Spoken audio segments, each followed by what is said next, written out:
One, DA from Charlotte, North Carolina, USA. My ex-husband left in 2008, but didn't say the words, I divorce you. At that time, we both were ignorant of when you can and can't divorce a woman. For example, during her menses or when you've been intimate with her. Now, fast forward to 2014, which is when I began to learn a little bit more about the correct way to divorce. With this new knowledge, I contacted him and asked him to say the words, I divorce you. This is after I went to several imams who told me that we were already divorced. I just wanted to make sure.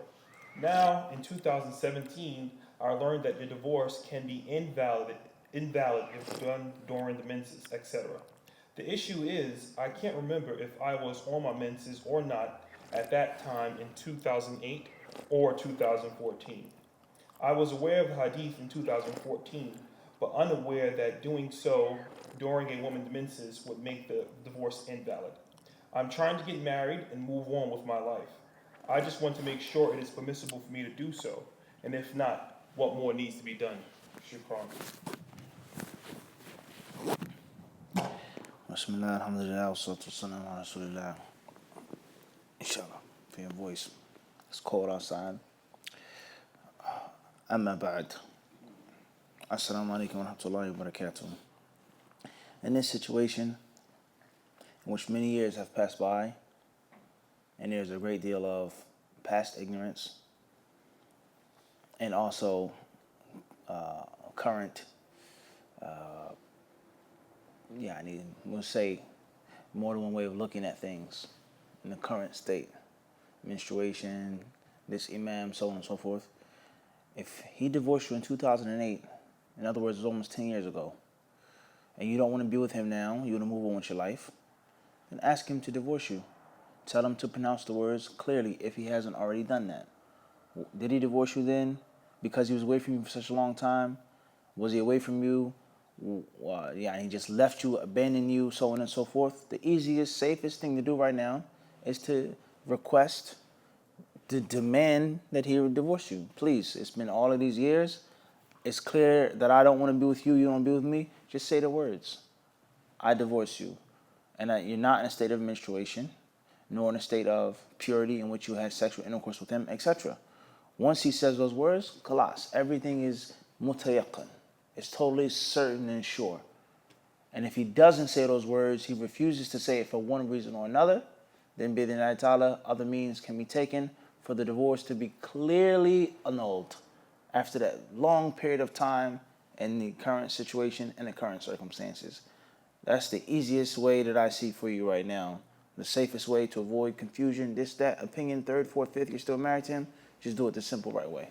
Bi'idhnillahi ta'ala. Allah knows best. Makes sense, Harun? Question number 2. Assalamu alaikum. My name is Muhammad A. from Waterbury, Connecticut. I want to request that the Hadith Disciple page does a talk on ghira. An example, the benefits of the ghira. What happens when you don't have ghira?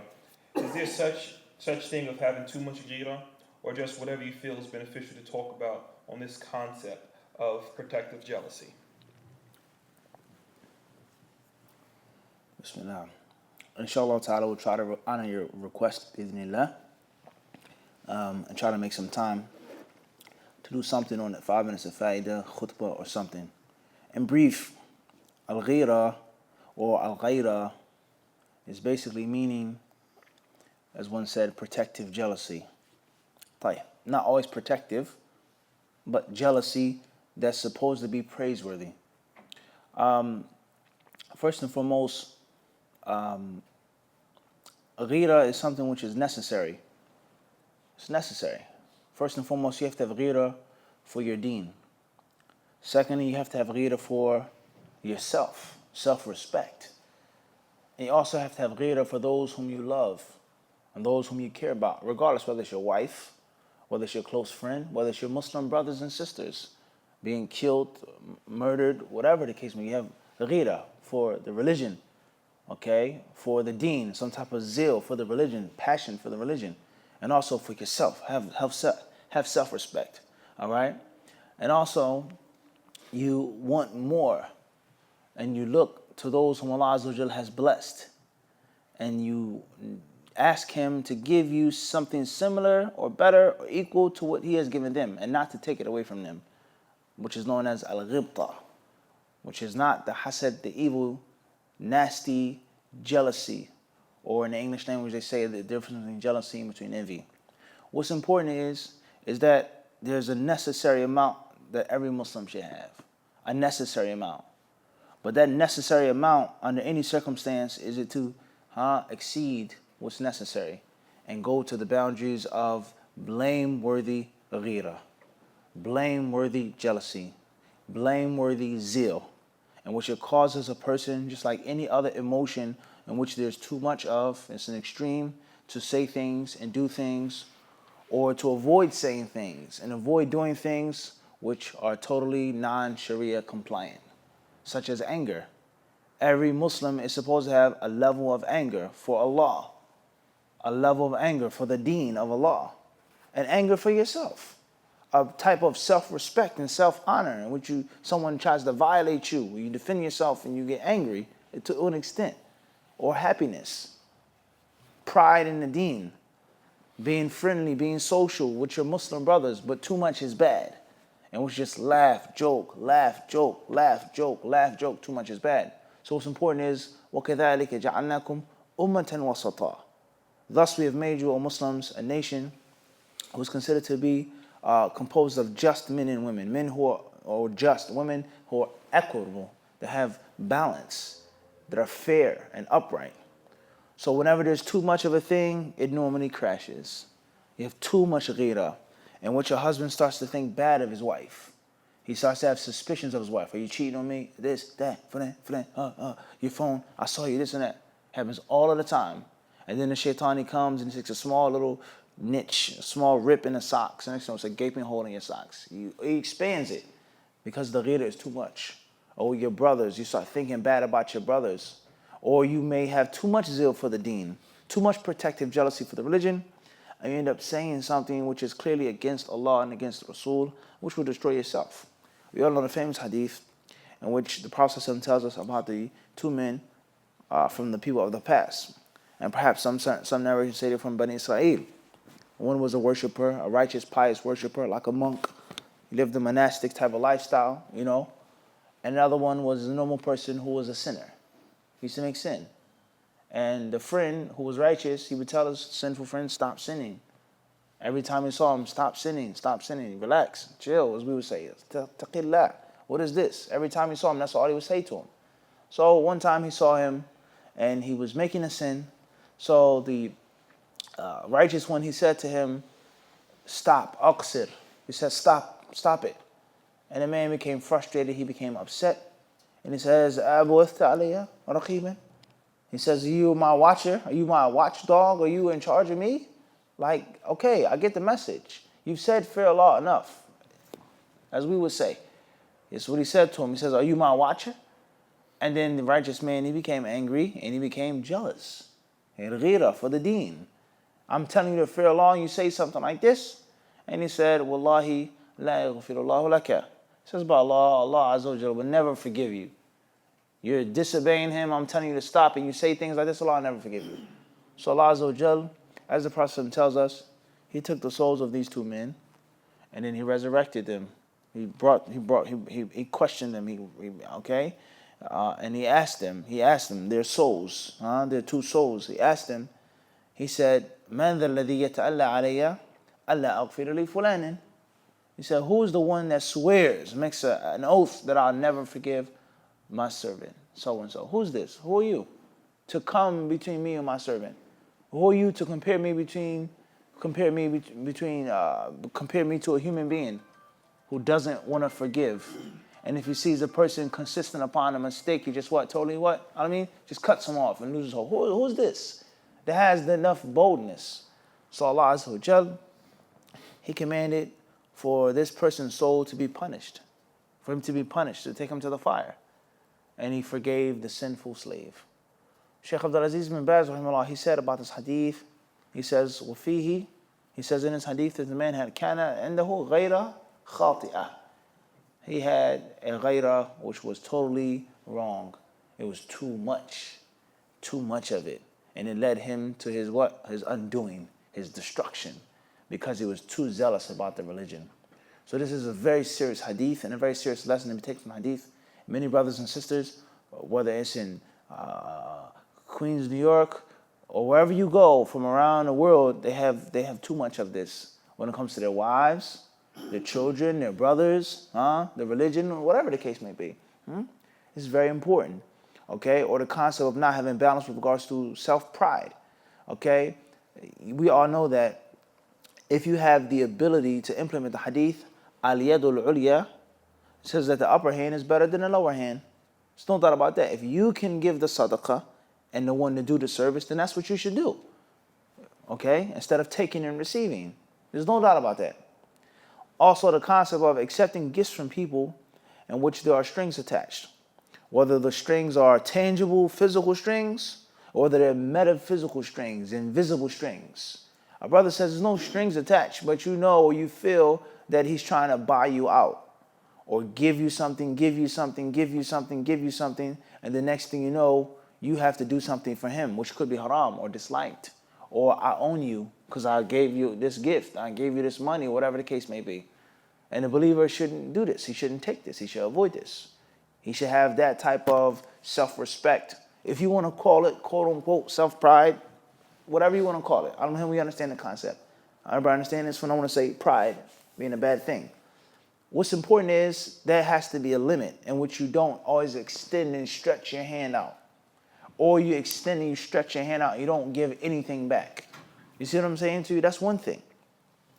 But oftentimes this leads a person to becoming just plain out prideful and going against the clear sunnah of the Prophet ﷺ of accepting a gift. And the person will never ever accept the gift. You try to give him something, he pushes it away, he'll fight you. Swear by Allah, wallahi, no, I can't take it. And that's clearly against the what? That's against the sunnah. The Prophet ﷺ, he accepted the gift. Salman al-Farisi radiallahu anhu knew that was from his signs of him being a true prophet. Let alone the fact of the people taking sadaqah, who aren't the Prophet ﷺ, nor Ahlul Bayt, who are prohibited from taking sadaqah. Everybody understand this? And you may need the sadaqah. You may need it.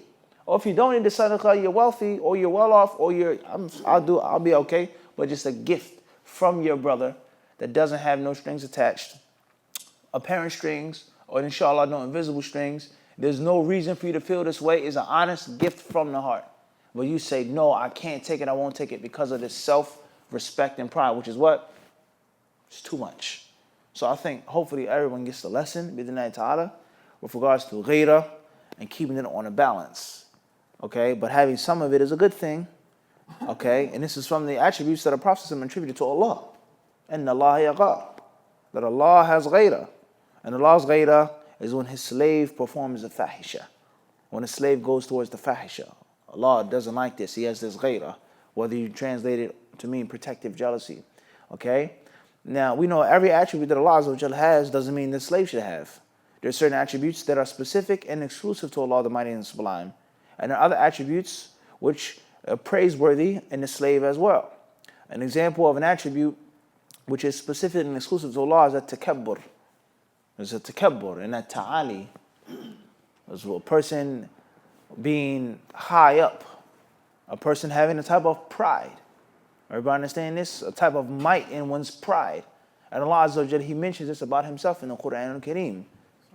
He calls al-mutakabbir, al-muta'al, al-kabir al-muta'al. Allah, he gives Himself these names and these qualities. As far as the slave, the Prophet says, anyone who has the smallest amount of kibr in his heart will enter paradise. And we know that the Prophet said it prohibited for a slave to have any pride except for certain situations, such as the battlefield. And then the other names and attributes of Allah subhanahu wa ta'ala, other qualities which is praiseworthy in the human being, such as knowledge. Allah is all-knowing and He loves those who have knowledge. Everybody understand this? Allah is strong, al-qawi, al-aziz. And He loves from His slaves who are what? Strong. Al-mu'min al-qawi khayrun wa habbu ilallahi min al-mu'min al-da'if wa yakuna khayra. The Prophet says the stronger believer is better and fonder to Allah than the weaker believer. So Allah loves strength. He loves internal strength, spiritual strength, mental strength. And also, because many people, they try to water this hadith down.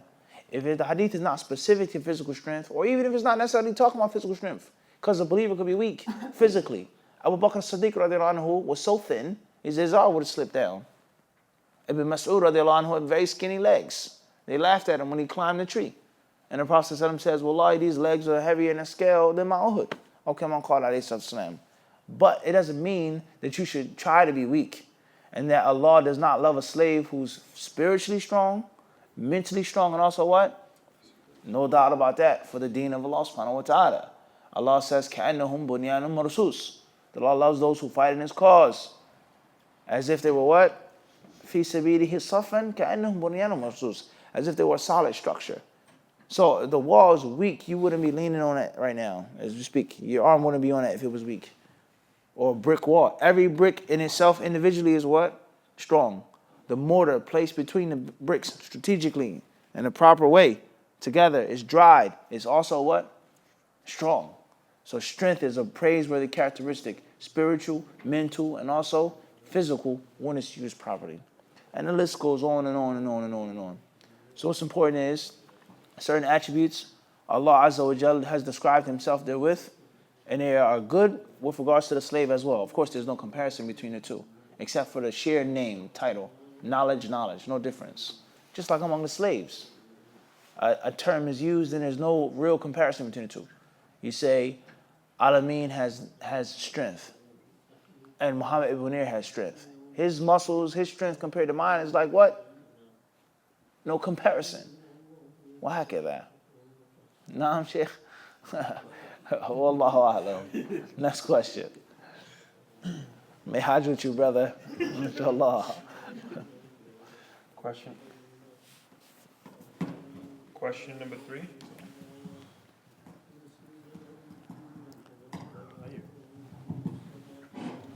Question number 3. Bilal A. from Belgium, Antwerp. Assalamu alaikum. Thanks, may Allah bless you all. Number 1, is there a perfume that men can't wear? Number 2, how do you greet and shake your hand at the gathering? Do you start with the brother that is closest to you? Or do you bypass and greet the person to the far right? طيب. Wa alaikum assalam wa rahmatullahi wa barakatuh. Greetings to all Hadith disciples. Said Belgium, and the lands of Belgium, city of Antwerp, and others besides that, the likes. طيب. With regards to, is there a perfume that a man cannot wear? My limited knowledge, as long as it's a fragrance, which is not exclusive to women, it's not exclusive to women. There may be certain fragrances which are unisex, because the concept of something being unisex is known in Islamic Sharia as well. But let's say something that is specific to men, or something that's generally shared for men and women, and it isn't exclusive to women, Bismillah, wear it, inshallah ta'ala. As far as you have heavy perfume, sweet perfume, so on and so forth, perhaps that's your own discretion. And you look at what suits you and what suits a man best. Some men, they have perfume or oil that may be really, really sweet. Some brothers, they like oil that's really, really, really heavy. Allahu A'lam, that's your discretion. As far as an authentic hadith of the Prophet ﷺ that prohibits certain types of perfume, Allahu A'lam. As far as greeting someone, when you have a majlis, greeting someone who's closest to you, or starting at the far right. As is mentioned in the question, the far right, is it the sunnah, if you're all the way on the left side, the door's on the left, and you walk, skip him, and go all the way to the right, and then come all the way over? Is that the proper understanding? Or if it's a majlis or a halaqah, in which a class is going on, is it from the sunnah to get up and shake everyone's hand, or to just sit down? As far as if it's a gathering, people just sitting around, eating, drinking tea, or just waiting for something, a waleem or something like this, if you want to start with the right, then bid'in ta'ala, that's the best thing to do. That's clear with regards to the right side, starting with the right. However, it's not necessarily something that's mandatory in which you have to go out of your way and then make a clear presentation of starting on the far right and you're all the way on another side. Wallahu a'lam. Question number 4, A.N. from Philadelphia, Pennsylvania. Assalamu alaikum. I have a question. If a husband touches his wife's private area without desires or with, but she doesn't become aroused, does this touching breaks the wudu of the wife? My husband has said it will only break his wudu, and I have learned differently. But he say I must have not understood. Barakallahu feek. Wa alaikum assalam wa rahmatullahi ta'ala wa barakatuh wa feekum barakallah. As far as you, then you stick with whatever you're convinced with. You believe that the wudu has been broken. If he touches your private area, even if it isn't lustful, you make wudu. Regardless of what your husband says, it's no sin in you making wudu, and you believe that it breaks the wudu. That's first and foremost. You believe that it breaks your wudu, and he believes that it doesn't. You make the wudu because you believe that your wudu is no longer valid, and there's no prayer without wudu. That's firstly. As far as who's right, who's wrong, then the people of knowledge, the fuqaha, they have very long discussion of this issue of a person touching his or her private area and it breaking the wudu or not. Before you get into the branch, which is someone touching someone else's private area, the people of knowledge themselves, they differ on one touching his own private area.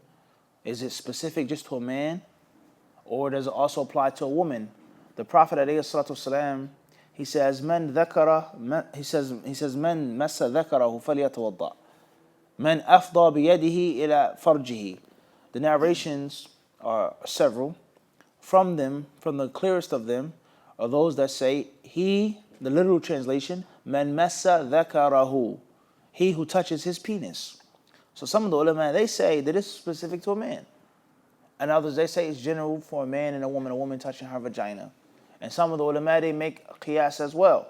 And they say touching one's behind, one's buttocks, breaks the wudu. Touching the next person's wudu.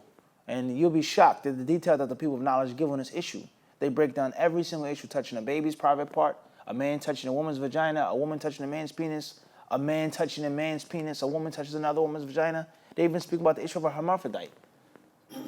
وهكذا. So it's very, very long issue and discussion over which does and which doesn't. And some of the people of knowledge, with a man in his own private area, they say that it doesn't break the wudu unless it's lustful. Or it doesn't break the wudu unless there's seminal fluid that comes. وهكذا. Some say it's recommended, some say it's a very long discussion of khilaf among the people of knowledge. And no matter which direction you go, there's going to be someone from the ulama of the past who took that view. It does break the wudu, it doesn't break the wudu. So the safest, easy thing to do is to make the wudu. And not to impose. Not to what? Not to impose. It doesn't break the that's the asl, that it does break the wudu. It's haram to make wudu. No. Everybody understand this?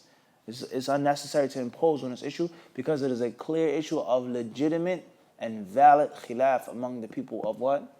Of knowledge. People of the past. Know what I mean? Wallahu alam. Question number 5, FA from Birmingham, UK. Assalamu alaikum.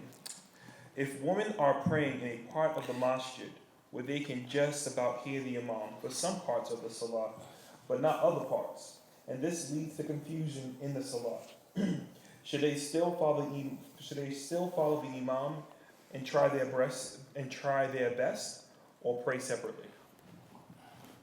Wa alaikum assalam wa rahmatullahi wa barakatuh. The first thing that has to be done is the situation needs to be rectified in the masjid.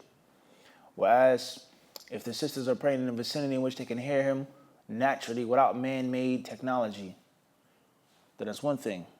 Or a microphone is needed, or a speaker system, or the television, a camera, whatever the case may be. What's important is the situation in the masjid has to be fixed. And the women who are making the salah behind the brothers, beneath the brothers, above the brothers, the right, the left, whatever the case may be, the situation has to be made in a manner in which they can properly follow the imam. That's the first step and responsibility upon the brothers and sisters of the masjid. Point number 2. Those who are praying behind the imam, the asl is by looking and seeing. That's the default. Then the next default, or not even the default, the next step is by hearing. hearing the imam.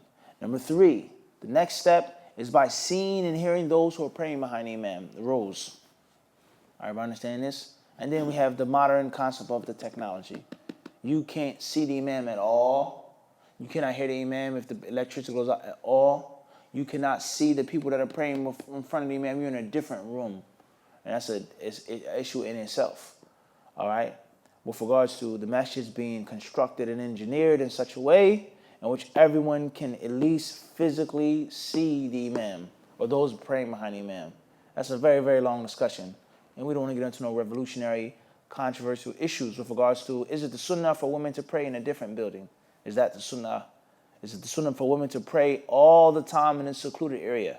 The Prophet ﷺ, his women, the women of Sahaba, pray behind the men. Today we say, no, the sisters have to pray in a different area. It's fitna. It's too much fitna. You open up that door of what needs to be added and tweaked and augmented instead of Muhammad's way, then you're going to fall into what? It said contradiction with many other things. This is an absolute bid'ah. 101%. A person says about an issue, let's say the microphone or the sadaqah box or a minbar having more than 3 steps or mihrab. This is real. They say mihrab is bid'ah. Or the minbar can't have more than 3 steps. It's a bid'ah to have more than 3 steps. The sunnahs for the minbar only have 3 planks of wood. Tight. Why can't you have the person who says we need a bigger minbar? There are too many Muslims here. The people can't see the imam. It's too crowded.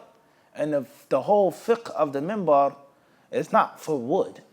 The fiqh of the minbar, the hikmah of the minbar is for the person speaking to you in a high place. Because seeing and hearing is far more profound than just what? Hearing. So a person says we need 5 steps. No, it's haram. You can't have it. Sheikh Fulan, this and that. Tayyib. But the sister's in a whole different building. Where the Prophet sends women in a different building, in a different wall. He says, don't raise your hands until the men are clearly sitting down properly. Because with the clothes they're wearing, they wouldn't see the awrah. So the Prophet's women, they were behind him. And you're saying, no, they have to be what? Separate building. Total building. This is mandatory, this, that, kada. But that's not. It's inconsistent fiqh. And it's something that we suffer from. And many fatwas, and many people who translate and pass on things, their fiqh is totally inconsistent. Here is an absolute rule. And here is the same wisdom, the same need, and say la. With total what? Strength and force. That's a problem. So we need to reevaluate that situation. Does this mean we're calling for the sisters to come and sit next to the brothers? No. La. We're not saying that. No one misunderstand that. Or quote, no, abadan. We're not calling to ikhtilat. Look, he's calling to ikhtilat. Huh? No. But we're talking about the scientific way of fiqh and the consistent principles. Everybody understand this? So the first thing is they have to fix that. Secondly, if the sisters can no longer hear the imam, obviously they can't see him, they can't hear him, they cannot see and hear those who are actually following him, then they make their salat by themselves. In that instance, whether they have to split up by themselves, where they began by following the imam, then each sister, the imam said they know they finished by themselves, they made their own congregation, whatever the case may be. But the situation has to be what?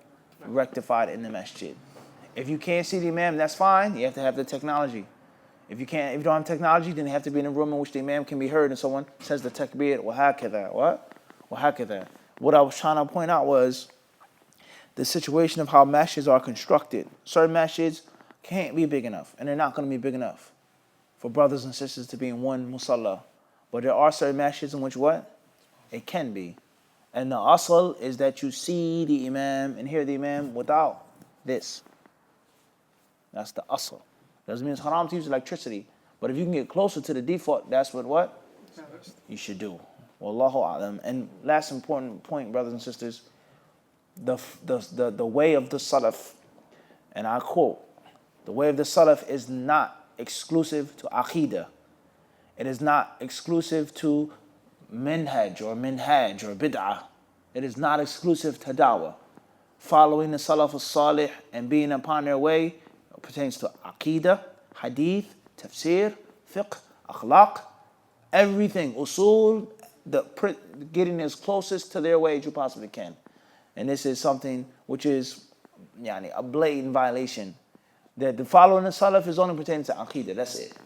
Or Bid'ah and Sunnah, that's it. No. We have to get closer to the Salaf al-Salih, how we deal with the hadiths, how we authenticate them, how we deal with them, what's sahih and what's not sahih, what's the proper understanding, and the fiqh and the principles of fiqh as well. Very important. We cannot fall into this. The Salaf and the way of the Salaf is not exclusive to Aqidah. Wallahu alam. Question number 6, WB from Columbus, Ohio, USA. Assalamu alaikum wa rahmatullahi wa barakatuh. Jazakallah khairan for allowing those of us who do not live in your locale to benefit from the knowledge that Allah has given you. May Allah increase you in knowledge and give you the good in this life, and the hereafter. Ameen. Could the following hadith be an evidence that women do not have to cover their hands? If not, how should we understand this hadith? Narrated by Aisha, al-Mu'mineen. A woman made a sign from behind a curtain to indicate that she had a letter for the messenger of Allah. The Prophet closed his hand, saying, I do not know this is a man's or a woman's hand. She said, no, a woman. He said, if you were a woman, would you make a difference to your nails, meaning with henna? Wa alaikum assalam wa rahmatullahi ta'ala wa barakatuh. Ameen. Thank you so much for your kind words. May Allah Azza wa Jal allow us to be close to Him in this life and in the hereafter. Ameen. What's important is the issue of covering the hands and the face, just like the previous issue of touching one's private area, is a long issue, a legitimate issue. I wish the ulama, they differed on it from times of old up until this very day. Some of them said that the entire body of the woman is awrah, or rather all of the ulama, they agree that the woman's body is awrah and it has to be covered illa mastuthni, except for that which has been excluded. Except for that which has been excluded. And then the scholars, they differ on what is al-mustathna, what's been excluded. But they agree that the asl, that the woman's body has to be what? And yakuna satir al-jami' al-jasad. The hijab has to cover all of the body except for ... And then the ulama of Islam, they differ on what's meant by except for. Illa ma dhahara minha. As it says in Surah An-Nur. Illa ma dhahara minha. Except for that which is outward and apparent. Is it the eyes, one eye, the slit of the eyes? Is it some type of a ring? Is it some type of zina outwardly? Or is it the face and the hands? Is it the height of a woman? Everybody understand this? If a woman is very tall, she's 5'8", 5'9", which is considered to be tall, the average height of a woman, let alone 6 feet, 6'1", 6'2", 6'3", Abdul Qawi. Everybody understand this? Or his sister's a short sister. Short, considered short, 5 feet, 4'11", 5'1", 5'2". No matter what type of hijab she wears, it's going to be plain and evident that she's what? That she's short or tall. Sister is thin or petite or small. Sister is well built. It's going to be what? Clear. No matter what type of hijab she is, it's going to be clear that she's not a skinny sister. وهكذا. Is that what's meant by إِلَّا مَا ظَهَرَ مِنْهَا? That's one issue. And then the issue of that which is an exclusion, that which cannot, or that which does not have to be covered. Is it the face and the hands or the eyes? وهكذا. So that's a very long discussion among the people of what? Of knowledge. And then proofs and evidences are used, and there are also ways, يعني وجهات النظر. There are different ways and methods of looking and thinking and investigating that are used by both sides. By what? Both sides. What's important is, just because those ulama who said a woman doesn't have to cover her hands and her face, it does not mean that they don't say that it's recommended and encouraged. Nor do they say that it's haram to cover their hands and their face, or it's bid'ah. As some ignorant people say. It's not worship, it's a custom of the Arabs. You don't have to, it's not from the religion at all, it's extremism. La. The fuqaha, they never ever said that. But they differ on the legality, the legal issue. Is it mandatory or not? Not is it from the deen and recommended. Everybody understand this? Also, we have the concept of when it is haram, according to all of the people of knowledge, for a woman to uncover her hands and her face. We're talking about a woman of age, of course, such as a woman who has zina on her hands, whether it is nail polish, whether it's wudu safe or not. Now, the wudu, the water can permeate through it or not. Now, soluble, which is a reality. Alhamdulillah, I did research on the issue. And also, I actually purchased some of it as well. And it does work. The water does go through it. Okay? So a woman, she has nail polish on. Or she has henna all on her hands, not her fingernails, all over. The extensive decorations. Or gold jewelry on her hands, gold bangles, as they say. Poet said. Tell you, everybody understand this? And things like this. In which her hand is out, but she has zina all over her hands. So even though those ulama will say that she's allowed to leave her home and her hands and her face are uncovered, they say in this situation is what? Haram. She has lipstick on, makeup, mascara, kuhl. She has all types of adornments on her face. Those ulama who say that it's normally permissible, they say in this situation is what? Haram. Or those ulama who say that if a person lives in a place of sexual perversion, and which is widespread fasad, widespread fahisha, widespread sickness, and there's no respect for morality, they say it's mandatory for her to cover her face, even though it's originally what? Lawful. Or if a woman is very beautiful and very attractive, in which is a means of fitna for herself and for others, infatuation, or a woman's hands as well. Okay? So the point is, some of the people of knowledge, they say that a woman must cover her hands and her face in 2017, period. Let alone in America, Philadelphia, or Birmingham, because of those conditions. Fitna, sexual perversion, lack of morality, let alone the what? My lip gloss is what? This and that. I said popping. Everybody understand this? In which this is something, this is a real issue. I read this. In which they say what? That a person, the average Muslim woman, breaks and violates the rules of all of the ulama. Some of them, they say this. And if you stop and you think about it, it may be a bit extreme initially, but you stop and you think about it. The average sister that doesn't cover her face, you go to a college, MSA, what does it look like? Makeup? If you had 10 sisters, how many of them will have on makeup on their faces? Out of 10. Head on. Everybody understand this? Sexual perversion in America. Lack of morality in America. Is the issue of khilaf or not? Everybody understand the point we're trying to get to, guys? So this is a very important point, all right, to focus on. What's important is, we're not here to discuss what's the strongest of the two views. I'm just trying to shed light and give these beneficial scientific details that you may not find in the books that are translated. That the ulama, they say about this issue is that there are conditions for a woman holding the view that is permissible. That's number one. Number two, very important point, as is necessary, is that it is unlawful and invalid for a woman to leave her home with her face and her hands uncovered, and when she's asked, why don't you wear the niqab, or why don't you cover your face, and she says, it's khilaf on the issue. What's the proof that you can wear it? Because there's difference. Difference of opinion is not dalil. Difference of opinion is not dalil. And this is another very widespread mistake among people, whoever they are, whether it's a scholar, student, da'iyah, the dalil is not the khilaf, ya akhi. The dalil is what you believe to be the dalil. You're a blind follower of someone. You take the fatwa of someone. This is how I was taught. This is how I was raised. This is what I had read. This is what I was taught in my country. That's fine. But the khilaf is not the dalil. The khilaf is only used and only mentioned to stop someone from imposing a will on the next person, and to criticize someone and repudiate someone. Okay, then you say, akhi, this clear difference of opinion, so why are you going so hard?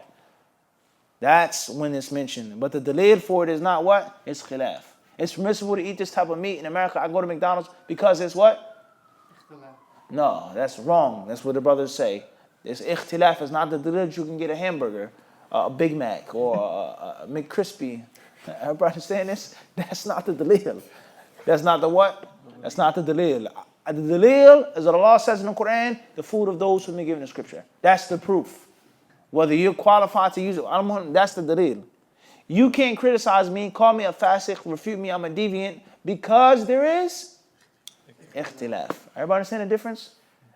And this is very, very practical issue among the common Muslims, and even those who attribute themselves to knowledge. They use dalil as proof. So don't uncover your hands and your face, go outside because there's khilaf. Everybody clear on this? Number 3 is, this hadith, can it be used for proof? Perhaps it can be. Whereas it's quoting that the Prophet ﷺ saw her hand, and he said, why isn't your hand distinguished with henna? Is the hadith authentic or not? We're not going to get into that. Can it be used as that? Perhaps. However, we don't just take one hadith and just isolate it from the rest of the text. Rather, you have to investigate and study each hadith by itself initially, and then study them what? Collectively. Everybody clear on this? So therefore, there are many proofs and evidences that are used by those ulama who say that it is not mandatory for her to cover her hands and her face. Many proofs that they use. Last but not least, obviously the most famous of the hadith is the hadith of Asma, Sunnah Abi Dawood. إِذَا بَلَغَتِ الْجَارِيَةِ, it would say when a girl reaches age, nothing can be seen from her. لا يحل أن يرى منها إلا هذا وهذا وأشار إلى وجهه وكفيه عليه الصلاة والسلام. He says the only thing that can be seen from her is this and that, and he put into her hands and her face. That's the most popular evidence. All right. What's important is there's a very long opinionated issue, and hopefully we've answered the specific question: can the hadith be used? We say perhaps. Last but not least, brothers and sisters, is don't make a difference between the hands and the face with regards to it being obligatory or not. It's one or two opinions you want to take. The first opinion is what? Based off what I just taught you, is what? What's the first view? That you must cover your Everything. Yeah. Everything. Except for that which is a necessity. Sister has to take off her gloves to grab something. Her child walking down a railing, she has to see. That's the first view. And the second view is that what? You don't have to cover hands. That's what's excluded. But there's no difference between the hands and the what? Face. So if you believe that it's mandatory, and that's how you were taught, it is your obligation to wear gloves or to cover your hands like this, whatever you can, a long shawl, a khimar. You can't just, the face is mandatory, but the hands are what? La, la, la, la, la, la.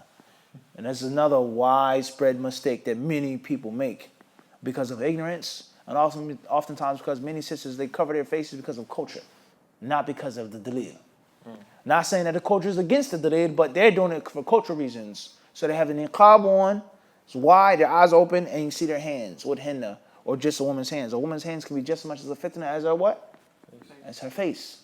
Everybody clear on this or not?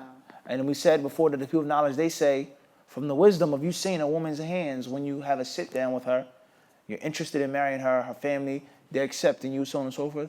They say that the hands, yadullu ala khasbi sa'ir al-jism. The hands are an indicator to the rest of her body, they say, with regards to her skin. Does she have thin skin, she have a lot of veins in her hands, or not?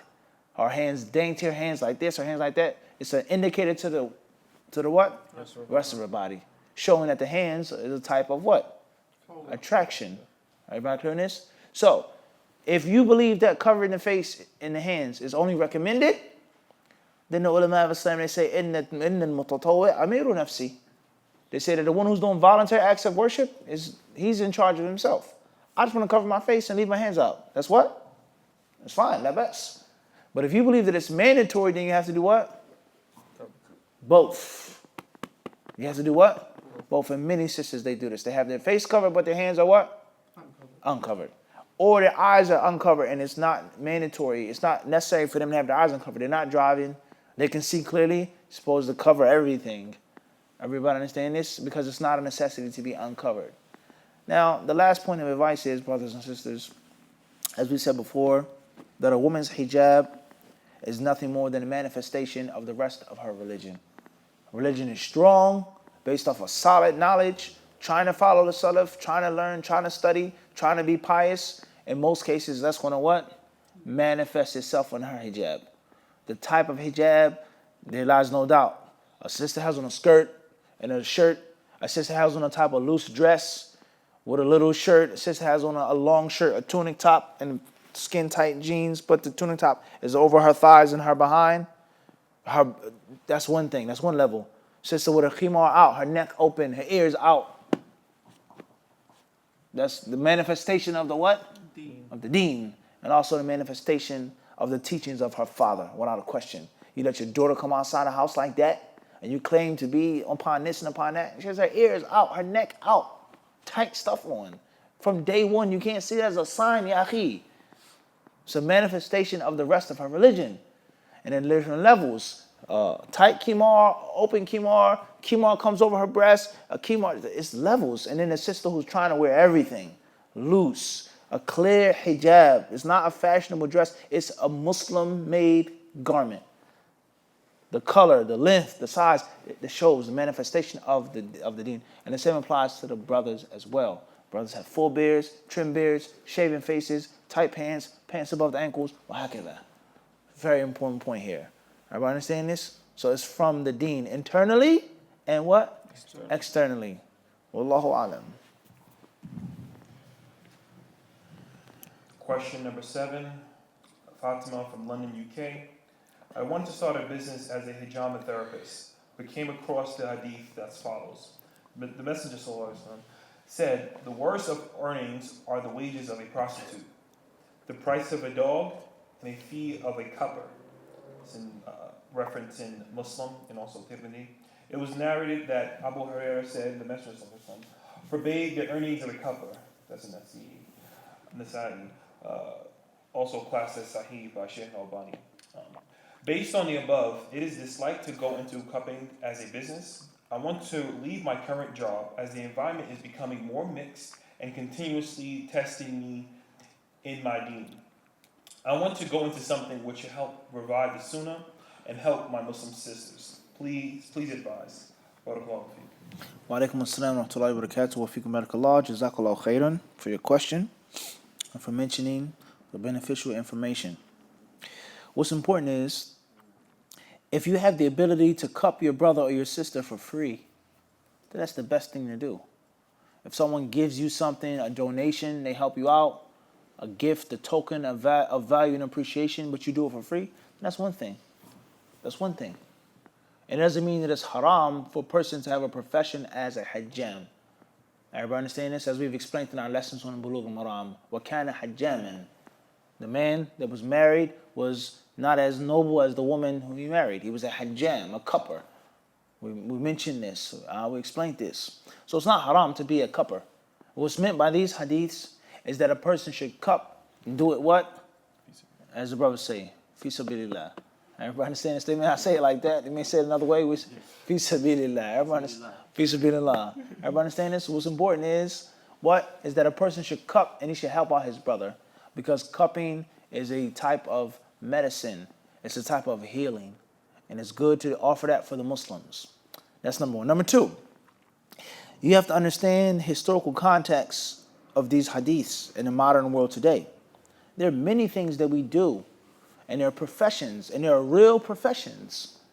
In the past, there were never ever professions, and it was something that was done voluntarily, or it was done and it was a job, quote unquote, but the wages or the stipend was just given as support, and it was never professionalized and industrialized. However, because of globalization, the huge swelling of the population, the needs, the mixing, the Muslims being the minorities, certain things that we do have to be professionalized, such as an imam.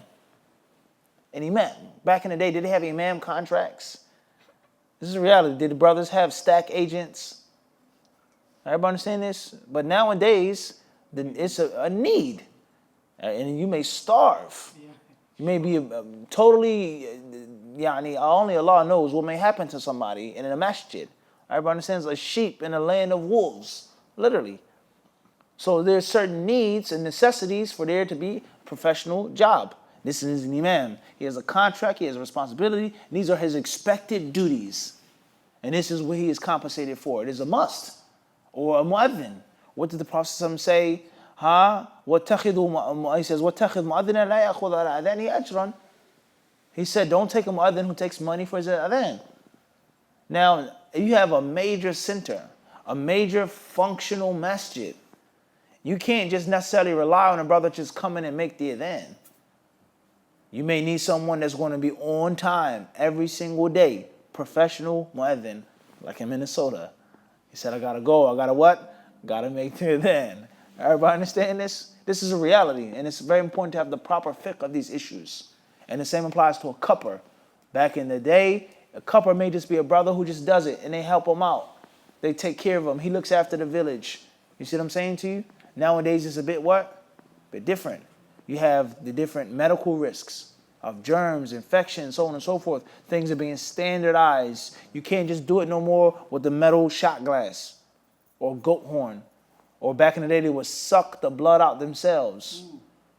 This is one of the interpretations of the hadith of the Prophet ﷺ. Aftar al-hajim wal-mahjum. The cupper and the cupped have both broken their wudu. Hadith says the cupper and the cupped have broken their wudu. And some of the people of knowledge, they say this hadith means that the one who sucks the blood will end up what? Swallowing some of the blood. I see everybody's faces. Back then, that was what? Normal. There was no HIV. There was no such thing as HIV. There was no AIDS. There was no this disease, STI. It was unheard of. For years later after that as well. 2017, could you imagine? Just stop. Not giving someone a needle, taking someone's blood pressure, taking someone's blood sample, a test, gloves. No good. Imagine cutting someone with razor blades and then putting your mouth on their flesh and sucking out their blood and spitting it out. Could you imagine that? So this is a pure, clear example of certain things that had to be what? Standardized, because it's a necessity of the time. So in Saudi Arabia, in New York City, you have to have a license, you have to be certified, you have to be qualified in medicine to do these things. And if not, it'll be chaos upon the people. Do you think it's possible for me to rent this storefront, pay for all of this standard equipment, this high class, so on and so forth, and charge no fee, and it's given for free? That's a clear mafsada. Wallahu la yuhibbul fasad. And Allah loveth not what? Corruption. Allah does not love corruption. So this is very understanding for us to have a proper fiqh of what? Of this. We have a major functional masjid in which the brother comes when he wants to. The imam comes when he wants to. The muazzin comes when he what? When he wants to. That masjid is not, in 2017, in the modern world, is not going to what? Function. It's not going to function. Things are totally different. Doesn't mean that we change the rulings, but there are certain rulings which are not in concrete from the get-go, like this. Last but not least is it proper to say that hijama is sunnah? Is hijama ibadah? Is it an act of worship? Or is the hijama a medicinal practice? Something that the Prophet ﷺ did, that the Arabs did, and Islam acknowledged it? This is a very important question. Do we have an authentic hadith that talks about the virtue and the spirituality of hijama? Very important, critical question for us to ask. And it's something that's very widespread. Is it the sunnah to wear kuhl in your eyes? Is it the sunnah to wear turban? Or is that a cultural, traditional practice, which is good, which is beneficial? Islam acknowledged it from the way of the Arabs. Do we have a sahih hadith that talks about the virtue of hijama? Hijama being medicine, like any other type of what? Medicine. Now, if you do it with the intention of getting like the Prophet ﷺ and trying to be as close as you possibly can, perhaps. But this is also very important, and I consider it to be a revolutionary point that I haven't ever heard explained in English, very seldomly explained in Arabic, is the concept of at-tibb an-nabawi, the proper understanding of prophetic medicine. Everything that the Prophet ﷺ did of medicinal remedies and healings does not mean that it is worship, nor does it mean that it is divinely inspired. Certain things which the Prophet ﷺ did because that was the traditional medicine of Arabia during his time, and has nothing to do with it being divine and a specific medicine which is a spiritual blessing in it. And then there are other things the Prophet ﷺ took or said which is clearly mentioned there is a what? A blessing in it, whether it's black seed, what hakada. Everybody understand this? So it's a common mistake. You say, read in English, the Prophet's medicine, Ibn al-Qayyim. Eating this, eating broccoli, eating this, and this, la, la, la, la, la. It's no different than the modern medicine that you study and practice. Whether it's good, balanced, osteopathic, homeopathic, whatever the case may be. And it doesn't mean that it's sunnah and spiritual, everything that you do. Wallahu alam. Wa alaikum salam wa rahmatullahi wa barakatuh. Question number 8, Muhammad Tariq from Peterborough, UK. Can you do wudu using a barber's hairspray water bottle to prevent wasting so much water when you do wudu? When you do wudu from the regular tap? Wa alaikum salam wa rahmatullahi wa barakatuh. I would advise you, brother Muhammad Tariq, to go back to the playlist that we did from Al-Lu'lu' wal-Marjan, Kitab al-Tahara, and alhamdulillah, in which we spoke in detail, just like we gave the answer about the hijama, groundbreaking understanding of wasting water. What is meant by wasting water? First of all, is that hadith even sahih? That there's a waste in wudu even if you're on the bank or the shore of a river. Is that even authentic? That's the first question. That's a widespread hadith in the masjids posted on the wall. Did the Prophet say those words? Or is that hadith extremely weak, almost fabricated, if not fabricated? That's the first question. Question number 2. In the modern world today, when you cut on the tap water, can you possibly waste water? Is water wasted? Or is water automatically what? Reused. It's recycled. Now, no one is going to say in their right mind that the Muslim is just going to cut on the tap water and just sit down and, bust out a bag of popcorn and just let the water run because it's reused. No one's going to say that. But the point that you have to go to the wudu station and what? Drop. And if you don't, then that's wasting water and so on and so forth. I don't believe that to be correct because you're not getting water out of a well. We're not waiting for the rain to come down. The water is going into the pipe and what? To the water treatment. It's a major industry, water treatment plants in every single modern city, modern country. So that needs to be totally reevaluated from the dalil and also from the what? From the modern practice, no question about that. And if the Prophet used a little bit of water, it does not mean that you have to use a little bit of water. Nor does it necessarily mean that it's recommended for you to use a tiny, tiny bit of water. It doesn't mean that. It does not what? It does not mean that. Everybody understand this? Moving forward, the next point is what? Is that make the wudu with the water which is considered to be accepted in your culture. You cut on the water, you wash your hands. It's not considered wasting water. You make wudu. It's you see what I'm saying? It's running. Cut it, stop it off. But leaving the water on, just let it run for minutes. Somebody say that's clearly what? Wasted. Cut off the water. Everybody understand this? Also, the concept of making wudu from any vessel that you have. A barber spray bottle. If you had snow and you melted the snow into water, it was wet, you had a whatever, however it gets the water on your body in the proper way. But you should avoid those things unless it's an extreme situation. You're stuck on the side of the road. If that's not the case, bismillah, go into the bathroom, go into the wudu station, and just cut on the sink moderately, make wudu, and cut it off. And that's it. Don't get caught up in that. Last but not least, brothers and sisters, as we also explained in the Lu'lu' Marjan, taking a shower in a bath. Many people, they consider that wasting water. Is that considered wasting? Not only is the water recycled, but you taking a hot, steaming shower, is that not therapeutic? Sure. You mentioned that. Your body, stress, and the list goes on. But you can spend hundreds, if not thousands of dollars in a doctor's office with your insurance. That's not wasting? So our fiqh has to be what, Harun? Critical. Has to be critically reevaluated. Wallahu alam.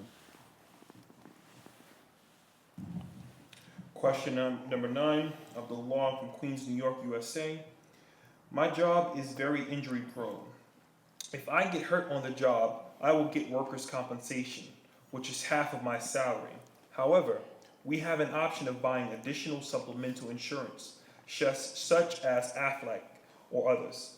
Is it okay to buy such insurance? Wa alaikum assalam wa rahmatullahi ta'ala wa barakatuh. The issue of insurance sometimes is an issue of necessity, and you don't have a choice. And if you don't purchase insurance or deal with insurance, then you will either go through a clear hardship or a clear difficulty or lose out on many necessary benefits in the modern world in which we live. If you don't have car insurance, can you drive? No. Well, you can, but You get pulled over, it's going to be an issue, a problem. How much money are you going to lose? How much money are you going to pay on fees? You're going to have to stand and go to the court, the Taghut court. Everybody understand this? Sisters can't drive. It's haram to pay insurance. Okay, let the sister get on the bus. Then the question comes up, someone bumping into the sister. Sister sitting next to a man. This is a problem. With regards to Muslims having businesses, barbershops, bookstores, halal restaurants, all of these businesses have to be what, Alameen, for them to run? They have to be what? Insured. And if they're not insured, what? Can't be open up. So insurance is absolutely haram. You can't do it, okay. The Muslims won't have what? They won't have any type of what? Independence. So the concept of insurance, as we said, oftentimes, not all the time, but oftentimes is what? A necessity. If you get hurt on your job, it says injury prone. You work construction or you do this, you do that. You're a minor, whatever you do. You're whatever you do. It's high prone to injury. If you don't have that insurance, you get hurt, you get injured, who's going to feed your wife? The masjid, the sadaqah of the masjid depends upon what? when you making money. No doubt. The sadaqah box being paid by the brothers and the sisters in the community. All of these things have to be taken into what? Consideration. There's no doubt about that. They must be taken into consideration in the modern world today. So many aspects of insurance are haram. And there are other aspects of insurance that aren't necessarily haram. Sometimes it's a mixture of things. The people of knowledge, they say if there's a necessity or a clear hardship and it's something that the people must do or that is really close to that, then that's a different ruling. And I would advise you to look deeper into things. As we just said, your wife, your children, what happens? You get injured, you're hurt. How much money are you going to pay if you go to the hospital without insurance? Are they even going to accept you, allow you? I'll tell you this, I'll leave you with this to show you the reality of insurance. One day in Medina, I had food poisoning. I had it a few times, which is one of the worst things I've ever experienced in my life. And it's something I wouldn't wish upon any of you brothers, to have food poisoning. It's an awful, awful feeling. Anyone who's ever had it knows it's one of the worst feelings you can ever have, to have food poisoning. And you just feel like you want to die, literally. You may even want to die. It's such a horrible, grueling pain. So I got food poisoning. And the brothers that were there in Medina, they can attest to this story. It's not another lie of everyone there. So I had food poisoning, and it was horrible. And it came late at night, and I was just suffering, but I was fighting. I didn't want to go to the hospital. All right? So as Fajr time got near, not Fajr, but before Fajr got near, the pain was just totally unbearable. So the brothers that were with me and the brother that I called said, we have to go to the hospital. So they came and they rescued me. Couldn't walk down the steps, took me to the hospital. So they went to the ER. So put me in a wheelchair, sit you down, whatever the case may be. So I'm half in and half out. So a brother, he takes my wallet, he gives the people my ID, so on and so on and so forth. We sit down, we talk. So I'm suffering, going through all types of pain. First question he asked was what? How much you got? Does he have insurance? Oh, Not how many reals you have, how many gold coins or gold bars, dinar, dirham. He said, does he have ta'meen or not? So the brother said, he has no insurance. Guess what they said? Take him home. May Allah ma'ak. May Allah be with you. This is Prophet City. And a brother, a good friend of mine, he was there in Medina working. He had insurance through his job as a teacher on his prepaid, and they shut him up. Oh, okay. Alhamdulillah, marhaba. Welcome. Next question. Question number 10, Kulthum from Australia, New South Wales, Sydney, Australia. Assalamu alaikum, dear Mufti. May Allah reward you for your efforts in helping us. I have a question regarding prayer, anxiety, and waswasa. I have watched your previously videos on this topic, and the answers were really good.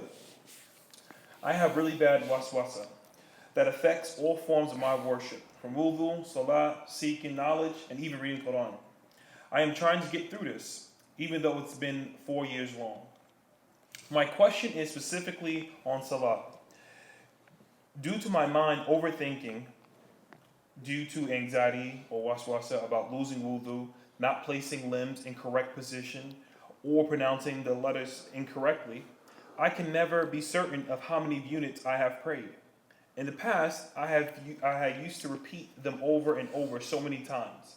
But then I got to the point where I couldn't do it anymore. I felt as if I was losing my mind. But I didn't want to stop praying. So I started counting on my fingers to know which unit I am on. I will hold them in that position throughout the prayer, and then when I stand up for the next unit, I add a finger. Even still, I have waswasa about how many units I have prayed, but not as much as before. I am so scared about my asr prayer not being perfect, and my deeds will go all and my deeds will all go.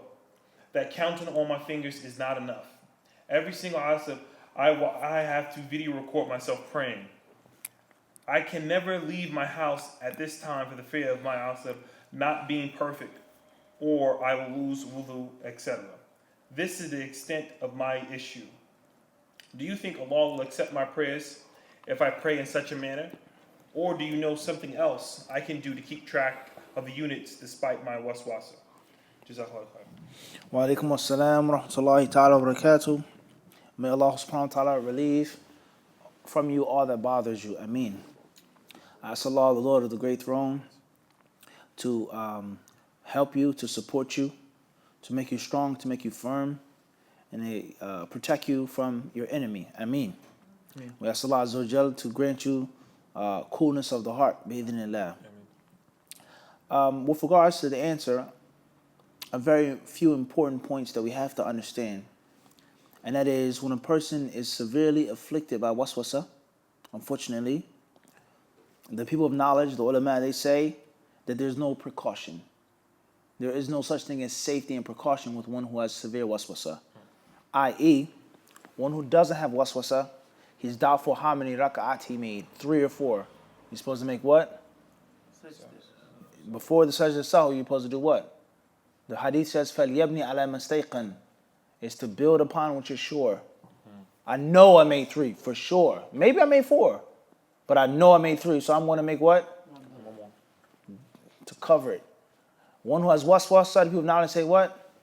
No precaution. 3, 4, you made 3. Khalas.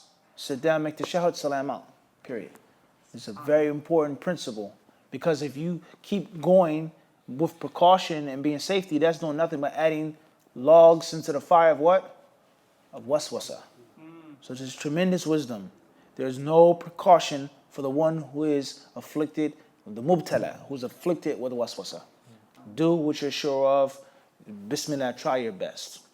As far as a person doesn't have that much waswasa, or is mild waswasa, or slight waswasa, or whatever the case may be, then it's permissible to make certain movements in the salah, as we have explained in detail in classes on sujood al-sahw, and also the Bulugh al-Maram, and Lu'lu' al-Marjan, and the playlist of Kitab al-Salah. We explained in detail that it is permissible for a Muslim to move in the prayer in certain instances. Just the other night, we were talking about this. It's permissible. If there is a necessity or a need, if there's something that's recommended, you can move. If you have to scratch yourself once, you don't keep scratching, it's permissible. Taking a step up is permissible. وهكذا. It's permissible to move in the salah if it's a need or a necessity. We explained it in detail. So therefore, if you're, let's say for example, someone is leading the salah for Salat al-Eid. He says Allahu Akbar, and he's going to make 7 takbirat, and he wants to keep count and not make a mistake. Let's say he keeps count on his hand. You see what I'm saying to you? That's a what? That's a need. That's a necessity. Because he can't remember it in his head and he'll mess up. وهكذا. What's important is fight the waswasa. Do not submit to the waswasa. Do not listen to the waswasa. There is no what? Precaution. That's another trick of the shaitan. What's important is that you always remain in the dhikr of Allah. If it's hard, if it's difficult, fight. You outlast your enemy. The true meaning of sabr is to outlast. To say persevere. Everybody understand this? You have thicker skin than your enemy. It hurts, it's painful, it's rough. Musa alayhi salam, he told Bani Israel, he says that inna al-aqibata lil-muttaqeen. The final outcome is for the muttaqeen. They said, we're harmed. Before you came and what? And after you came. Everybody understand this? So to outlast the hardship and the affliction. Turn away from the waswasa. Remain in the dhikr of Allah, the Quran, the adhan, and never have free time. Avoid free time and avoid being by yourself. Avoid having idle time. Always remain in the company of a righteous Muslim and someone who's busy with something that is beneficial from the deen or the dunya. The deen or the dunya. Never have idle time, never be by yourself, because the shaitan is going to attack your mind. Doubts, thoughts, insecurities, anxieties. Stay busy with something which is wholesome of the religion and of the what? Of the worldly life. Very important for us to stress both and not just the deen. Abdullah bin Mas'ud radiallahu anhu, he says, Inni akrahu an alqa rajul. He says, I hate to see a man and to meet a man. He says, he's farighan. He says, totally void. He's not busy with the deen or the what? Or the dunya. He's not busy with either of the two. And we all know the common wisdom that was told to us by our grandmothers. Say, an idle mind is a what? The devil's workshop. There's tremendous wisdom in that statement. How many people go to jail because they had nothing else what? To do. That's why they build recreation centers. That's why there are chess clubs, or should be chess clubs in the inner city, in the urban city. If there were the amount of basketball courts, there were chess clubs, the crime would be what? No doubt, teaching you how to think. And that you can't make a move in life unless you give it a thorough thought and reflection of every what? Square. Huh? What's important is they make basketball courts, they make swimming pools, they make different things to keep the youth from being what? Idle and bored, especially in the summertime. It's nothing to do. So let's go break into a car. Let's go sleep with this girl. Let's go drink this and smoke this. Faragh, having nothing to do, is destructive for anybody, let alone someone who has what? Waswasa. Wallahu alam. Last question, question 11. Assalamu alaikum. Someone from prison would like to know the ruling of reciting Sunnah prayers aloud. Like, for example, prayers outside the Wajib 5. Barakallahu Wa fikum barakallah. When you make a prayer, do it as the Prophet ﷺ did. If you recite it aloud, recite it aloud. If you recite it silently, recite silently. It's just that simple. It's just that easy, it's that simple. There's no need to do anything else or to go into any other avenue. What the Prophet ﷺ did is more than enough for us. Period.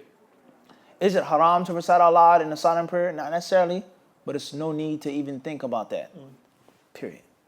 Last piece of advice for brothers and sisters that are incarcerated or have been incarcerated or between incarceration and coming home, whatever the case may be, is the golden words of our Prophet sallallahu alaihi wasallam, "Man yuridillahu bihi khayran yufaqihu fid din."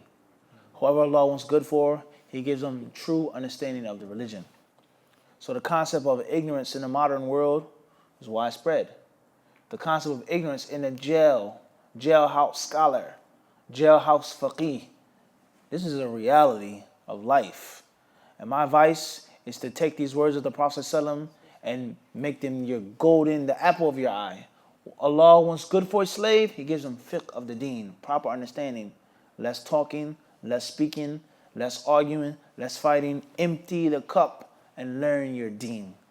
Keep silent, remain from talking. Don't speak unless you have sure, certain knowledge about what you're saying, and unless it's a necessity to talk. And if it isn't a necessity to talk, someone else can say, or it doesn't need to be said, or you're unsure, be quiet. The Prophet ﷺ, he says, he who believes in the last day should speak good or remain silent. You go to jail, or you talk to brothers and sisters who have been in jail, this is haram, this is halal, he's a deviant, this, that, so on and so forth. I'm going to give you the one story to show you the reality of this and its danger. A brother, he mentioned that in jail, there were people that were talking about me. Incarcerated. For what reason? Why they incarcerated? Allahu alam. Al-Muhim, Muhammad ibn Munir is a what? He's a deviant. Type. That's fine. It may be the case. Allah help us all. Maybe I am. Al-Muhim, he said he's a deviant, so on and so forth. So the other brother, he said, wait a second, he said, the book that you're teaching in class to, the halaqah, was written by Muhammad ibn Munir. He said, oh, snaps. So he read the introduction, his name. He said, "Oh, I didn't know this was Mufti's book." It's a mufti. سبحانك اللهم وبحمدك أشهد أن لا إله إلا أنت أستغفرك وأتوب إليك. جزاكم الله خيرا. Allah surely knows best. I mean, So now he's deviant there. that was the best way to finish the session. Inshallah.